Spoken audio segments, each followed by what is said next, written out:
Pavia é uma cidade que, quando o Império Romano caiu, no final do século V, aí veio a invasão bárbara e teve um povo chamado Longobardos. Por isso que aqui se chama Lombardia. É a única região da Itália que o nome não era originário. Por exemplo, Ligúria, era o povo lígure que morava lá.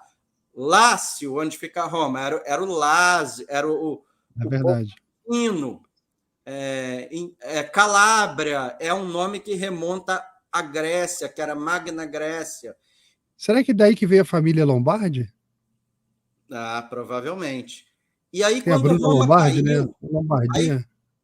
aí quando Roma caiu, tinha Milão que se chamava Mediolanum, que ela estava exatamente No meio. no meio do caminho entre os Alpes e a planície padana, que se chama aqui da região da planície padana. Então, ele estava no meio do caminho. Só existiam ruínas. E tinha uma cidade que se chamava Pavia, que ela é cruzada pelo Rio Pó, que se chamava Pavum na época, o Rio Pó e o Rio Ticino, que é um rio que vem lá da Suíça. Aí esse povo chamado Longobardo transformou Pavia na capital do reino Longobardo. Então a cidade floresceu durante 500 anos, quando a Itália foi dominada pelo povo longobardo. Só acabou com a invasão de Carlos Magno. E aí o que aconteceu? Santo Agostinho, que viveu na época do final do Império Romano, ele morreu e os ossos dele estavam lá perto de Nápoles.